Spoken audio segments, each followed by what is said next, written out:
Dios, Papa Dios. They were legit to quit. But the Alis were the first people I ever met, ever, beside my godfather, that ever spoke to me about sex. And then I had this Puerto Rican dude on my block, Puerto Rican Nelson. He lived in the back. He was a bartender in the city. He used to always ask me, and he wasn't a freak or nothing. I always thought that at one point he would molest me. Yeah. And even till today, I think deep sometimes. Did fucking Puerto Rican Nelson ever molest me? Because he used to always have a robe on and slippers and shit.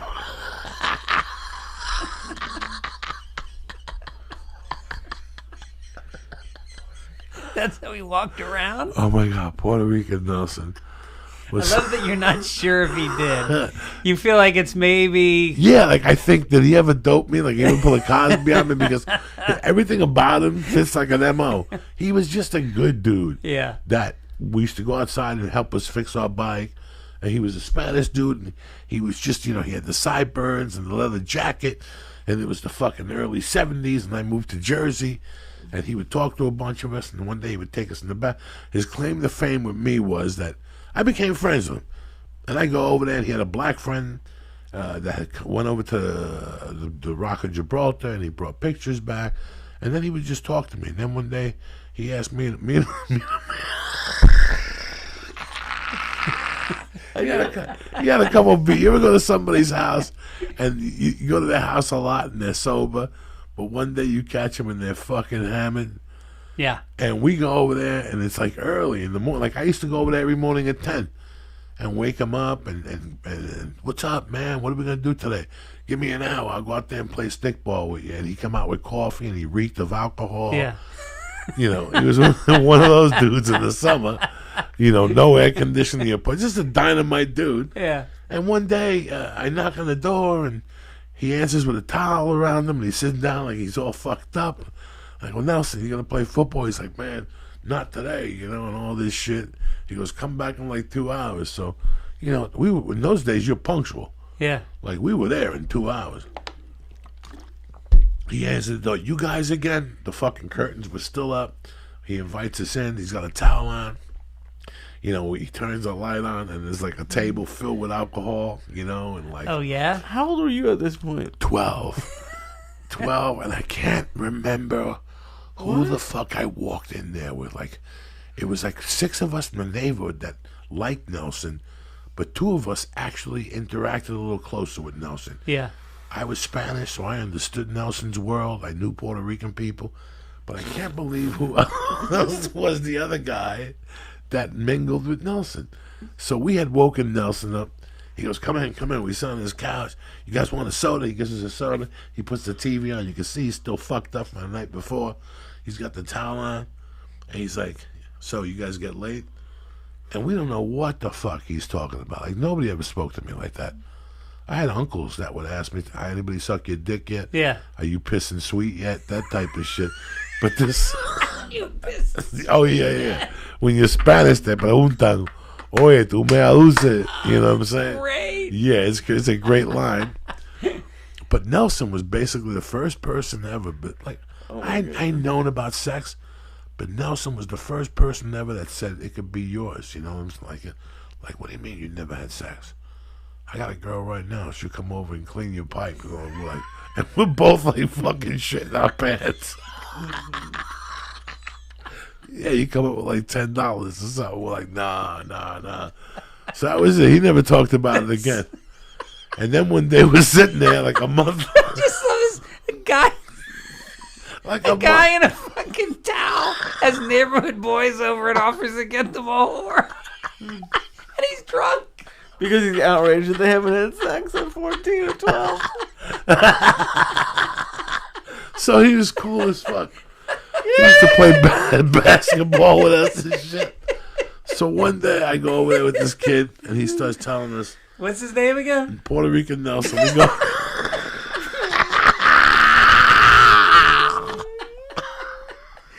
Is it be capitalized? No, Puerto Rican Nelson was cool as fuck because he used to bring us weed from the city, and he would actually give us 7 joints for $5. Wow. He really took care of us. It wasn't like he was a bad guy, which to me meant the world. Because a lot of people could bring you weed over in those days, but they say, I take a joint off the top. He was like, I got to go over anyway. Don't worry about it. The guy gives me a better deal. So I always liked him because of that. So one day we're there, and a girl's there. A girl comes out of his bedroom. Me and my buddy are like, wow, look at Puerto Rican Nelson with a broad. She sits on his lap and shit. And he's like, yeah, this is my girl. And he's feeling her up. And he's making out in front of her. And feeling her titties and shit.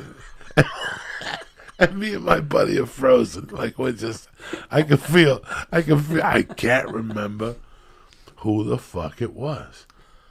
So, Wow. boom, How old was this guy? This guy had to be 28, and the bro was like 21. But he was one of those, he had to be 26 maybe. He was from somewhere else, and he lived there.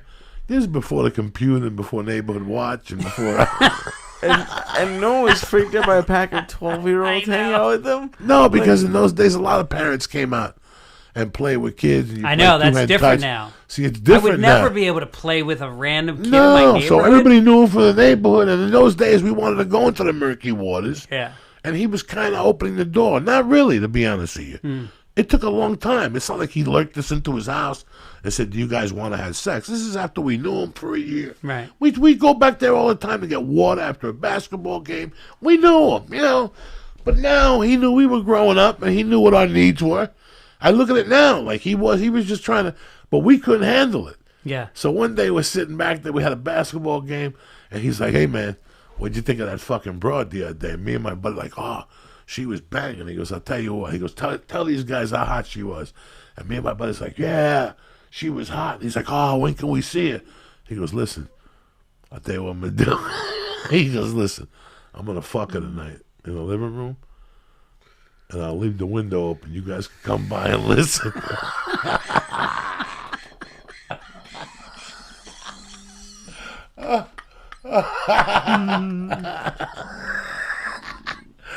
That was his thing. For like $1 a piece. That was his fetish. Oh, my He God. got into boys listening to him fuck. We got there. He was fucking the shit out of her, doggy style. We all ran away. We were like mortified. We got there 10 minutes before he started fucking it. We're like, they're not even in there. And all of a sudden you heard her go, oh. And he's like, yeah, that's it, suck it. We tried to look. There must have been 8 of us trying to look at that window. We just heard them fucking. And I heard meat. Like, that's the first time I heard balls Yeah. hit. And we ran out of there, dog. And the next day, he's like, did you guys come by? Oh, my goodness. That's the weirdest fucking neighborhood guy I've ever heard. Oh, my God. Holy shit. That guy's great. But the Ali brothers. Think about how many, like, firsts you had with that guy. First drinking, fucking... I never drank with him, I don't think. He didn't. No? No. He got us weed, and he was like, dog, if I do this for you, you got to keep it on the level. I can't have the, he was very careful. But the Ali brothers were the first people that told me, like, this all was happening at once. So I was living on Given Terrace, but I would play on 26th Street. And the Ali brothers were hysterical. The Ali brothers were the first people I ever met in my life that went to a hookah house. And they would both describe the experience to me. And it was like a fucking perfect film. You couldn't write this now in my memory. Because Juan Ali was very intelligent. And he would say, yeah, you give them $10. And you go in the back room and they fucking take your shoes off. And they take a bucket out and they wash your dick. And they get on the bed and they ask you, what do you want to do? If you want a 69, and we do everything. And we do everything. We're there for like an hour. We eat them. They give us a massage. The whole when you're fucking 12 and a 13-year-old's telling you this shit, your mind, it's like Pink Floyd the first time. Yeah. You go home and think about that shit and think about the possibilities. Right. Like, maybe I'll go over there. I'll put on my best suit. I'll get $10 and see what the Bronx has to offer. Are you fucking kidding me? But every Monday, there'd be a circle around these two. And they'd be telling us all their sexual escapades, The fucking Ali brothers. Until I hit Right next to where they lived was a company called Duratest, and they made light bulbs, all sizes. They made these things, but the best thing for us as kids was when they made the Office, the skinny long ones. Yeah. Oh, all that I could hit you in the head 25 times, nothing will happen. They just break and you get white powder on you. Okay, so we would jump over the dumpster, get like 150 of those things, and everybody would take an armful, and we'd go to war with each other. No shit. Bah, bah, bah. We'd hit each other. No cuts. Never a misunderstanding. And it was me, Juan Ali, Martin Perez, all these white, Dean Lapre, all these white dudes from 26th Street were all out there, but there was a roof.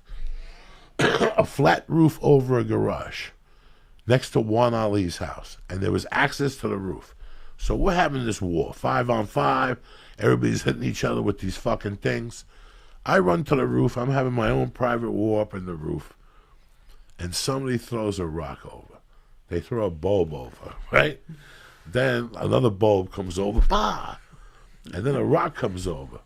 Well, I take the fucking rock, and I look at the guy, and I go, don't say nothing. And I throw the rock up in the air, right? And I just leave it like that, and all of a sudden you hear, and we look over, not the smart Ali, but the retarded one, Alberto, the one that used to always say, "Sí, yo sé lo que pasó." Yeah. Like he was the one that, he was like Louis. He's like that character Louis that wasn't intelligent, but he was going, yeah, I was there. He was that guy. Bro, I hit him in the head with that fucking rock. No shit. I clocked him right here. It didn't break, but he got a lump immediately, like a hematoma. Yeah. But it was a hematoma that pus went right to it. And he had a little pee hole in it, you could see. And he was on the floor.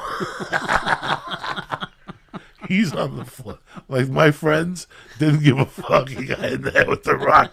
They give it him with light bulbs and shit. What the fuck are you giggling about? No. Why did you like him? What did He did an error. I knew a second ago, but now it's... keep going from where you told it, because then You know that little forehead you got?